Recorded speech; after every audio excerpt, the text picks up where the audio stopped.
Well, how's everybody doing? I hope yous are all keeping well. I had a few comments on my videos about that in my shorts and whatever that I should delve into Irish history.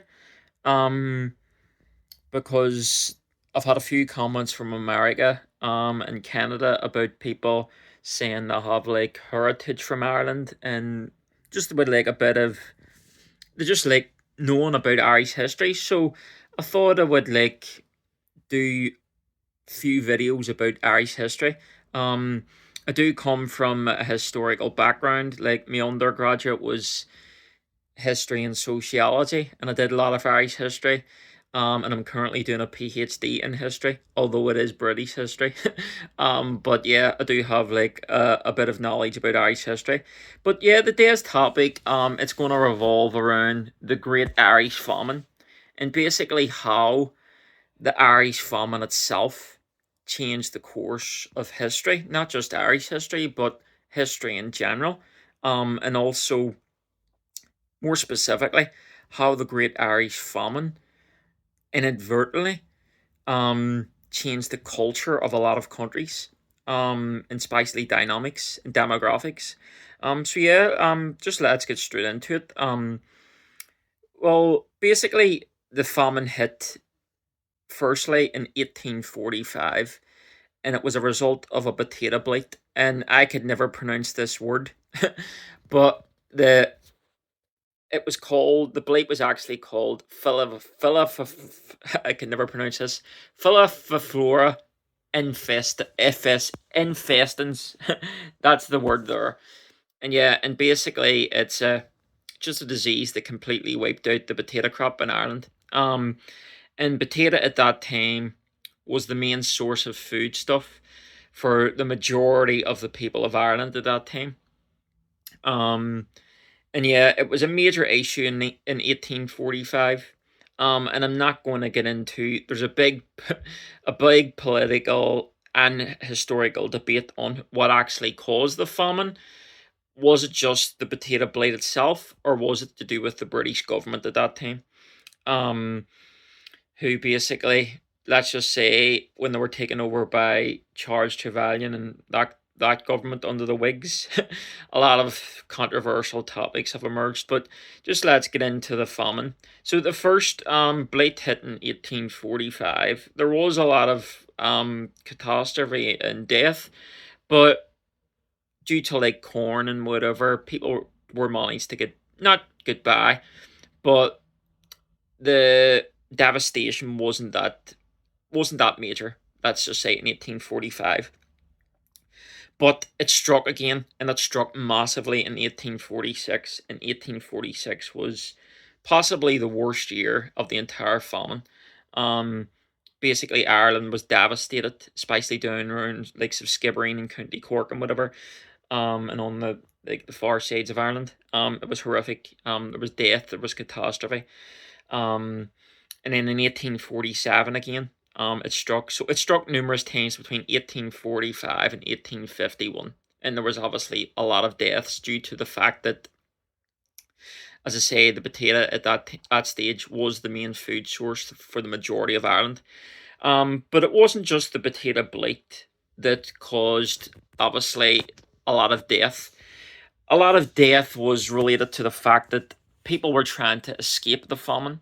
So the only way to escape the famine was basically, for the majority of people, was to escape Ireland itself. So the famine actually led to a great immigration rush from Ireland. In between and on these big massive ships that were actually called coffin ships, due to the fact that there was horrific deaths in a lot of them as well. People trying to get to Australia, Canada, America, and I believe something like between 1847 and 1851 thereabouts, there was something like 410,000 people from Ireland emigrated to New York alone. Places like New York, Boston, especially, um, witnessed a lot of Irish immigrants. Um, Liverpool as well, in England, witnessed that. So there was a quite mass immigration from Ireland to other countries and cities. And I think what shows the severe impact of the famine is when you actually look at the population census. There was a census, I think, taken in Ireland in 1846, and the population of Ireland at that time was 8.1 million. 8.1 million. But by 1851, so practically 5 years later, there was 6.5 million. So the population had decreased by 1.6 million in the space of 5 years, basically. And that was to do with both the cumulative effects of the death from the famine itself, but also the immigration. Um, and as I say, it drastically changed the course of history. And what I mean by that is places like Canada, America, Liverpool, Australia to a certain extent as well, have their culture um, deeply, not deeply as if in the whole countries of those societies follow Irish culture, but Irish culture stimulated and moved through those countries via the immigration from the Great Famine. Um, And as I say, there was a lot of other political aspects that went on during the famine that I won't get into within this video. So if you want me to do another more in-depth video of the political and circumstances evolved within the famine, and what I mean by that, as I say, is the British government's involvement. Charles Trevelyan, but I'm not going to dwell deep into it, but he was a very believed in moral and stuff like that in the liberal approach, so an economic approach basically, and just he believed it was like God's way of showing that the Irish people needed to improve their outlook and culture. So he believed that the famine was a sign of like God. Then there was also the stuff, the measures taken to try and curtail the famine, such as superism, which was a lot of people argue was a measure by the British government by feeding soups to convert the majority Catholic people into Protestants, um, and stuff like that. And then there's the catastrophe around around the workhouses. So there was a lot of death and um, cholera and sickness infected those workhouses due to the mass like people trying to get into her to like get safe and get healthy. So yeah, there's a lot of impact and details around that. So if you want me to discuss that, I will.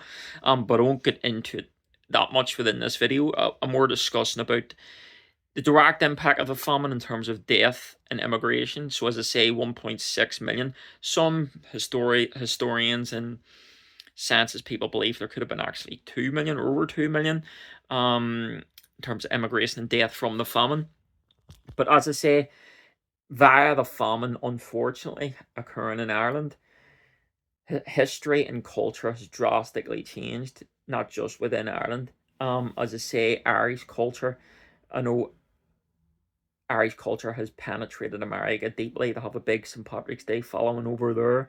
And also later on, because of that mass immigration to America, America actually played a big key role in a lot of Irish revolutions, let's just say, and the stuff around, yeah, the 1916 Easter Rising and the Catholic League and stuff like, or sorry, the Gaelic League and stuff like that. The Irish Republican Brotherhood and all. So yeah, it deeply penetrated American culture, and then vice versa. America, had big impacts on Ireland later on. But as I say, also Canada, Liverpool, the city itself has a massive Irish heritage. Um, they also have an Irish studies degree over there as well. It just shows you how much deeply, and I think it's Liverpool University, how deeply penetrated Irish culture because of the famine impacted the city of Liverpool. Um, and yeah, as I say, the famine in terms of Ireland itself obviously deeply changed the country, not just demographic ways, because as I say, the population drastically reduced, but it also had a big impact on how things were done, um, and just the general outlook. And then afterwards, again, I won't get into it much more, but there was a lot of blame attached by the majority of people towards the British government, which I'm not going to say sent the loads towards more radical stuff, but then the land war and all occurred later on, a few decades later, and especially towards 1890s when that all came to a head, with the Home Rule movement and Charles Stewart Parnell between 1880s and 1890s. So the famine is a big historical moment within Irish, but also world history, I would argue. It drastically changed Ireland, it drastically changed the world in terms of culture because of the famine and the devastation that occurred.